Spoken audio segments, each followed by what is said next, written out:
Arzum ləqəbi ilə tanınan İlduzə Hacıyevanın məhkəmə qərarı ilə 5 il 2 ay azadlıqdan məhrum edilməsindən sonra sosial şəbəkələrdə işlə bağlı yeni müzakirələr başlayıb. Bir xəbər media xəbər verir ki, jurnalist Qənirə Ataşova sosial şəbəkə hesabında paylaşım edərək hadisə şahidlərindən birinin onunla əlaqə saxladığını bildirib. O paylaşımında şahidin hadisə yerində İlduzə Hacıyevanın ərazini tərk etmədiyini və sonradan xəstəxanaya aparıldığını iddia etdiyini qeyd edib. Qənirə Ataşova hadisə şahidlərini bildirdiklərini hüquq mühafizə orqanları ilə bölüşməyə çağıraraq iş üzrə bütün halların tam araşdırılmasının vacibliyini vurğulayıb. Qeyd edək ki, jurnalistin paylaşımında yer alan fikirlər onun şəxsi mövqeyi və səsləndirdiyi iddialardır.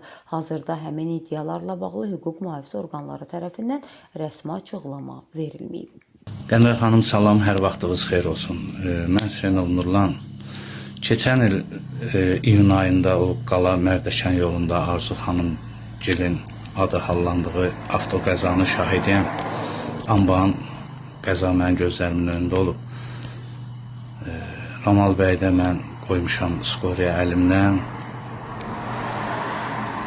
Burada insanlar, belə deyək də, birinci gündə bizim Azərbaycanda insanlar çoxsu deyir, qaçıb, Arzu xanım orada olmayıb, içkili olub.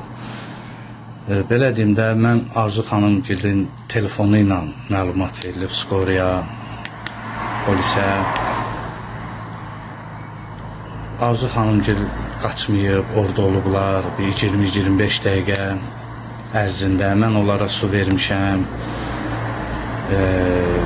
Onlar su içiblər, əllərinə, üzlərinə su vurublar. Bir 20-25 dəqiqə orada olublar. Arzu xanım özünü sonra pis edib, ondan sonra onu digər bizi vətəndaş, Azərbaycan vətəndaşı maşına qoyub, xəstəxanaya aparıb. Belə deyək də, orada sürət var idi, Allah rəhmət eləsin. Amma birinci gündə biz, necə deyim, kimisə 4 uşaq anasını göz görə-görə aparaq, heç neydən belədir, həbsə məhkum eləmək biraz ədalətsizlikdir. Mən də məhkəmədə də iştirak eləmişəm, məhkəmədə də ifadəm vermişəm. Amma onunla belə yenə də hər halda məhkəmə belə düşünürəm. Qərar verib 5 il 2 ay. O, Ramal bəyin də yaxınları bilir, dostları bilir, əzizləri bilir ki, o maşının belə deyək də ABS-ində problem olur, tormoz vermirsən kilitlənir, yol kilitlənir, o maşın nasaz olur, sürət də olur yüksək, ortaya belə bir nəticə çıxır da, sürət də olub yüksək, tormozu verib ABS kilitlənib, gəldi bu qəza baş verdi, yayda belə deyək də biz çox istələrə görə çox işləyə bilmirik. Axşam səhərini işləyirik, bilirsən, axşam işləyirik. Həmin vaxtda mən işdə olmuşam, iş görmüşəm, iş yerində. Mən o qəzanı an gözlərimlə görmüşəm də, yəni indiyənə kimi onun şok ilə yaşayıram, belə deyək də, çox qəza yenə də mənim yadıma düşəndə insan belə bir təhər olur da. Bir anlıq oldu da, o hadisə bir anlıq, bir dəqiqə belə bəlkə də çox idi də. Mən bir də gözümü açdım ki, belə deyək də, işıq gəlməyi ilə hadisənin baş vermə səbəbi bir oldu da. O yol da elə bir yoldur ki, oradan hər gün minlərlə maşında girir, maşında çıxır.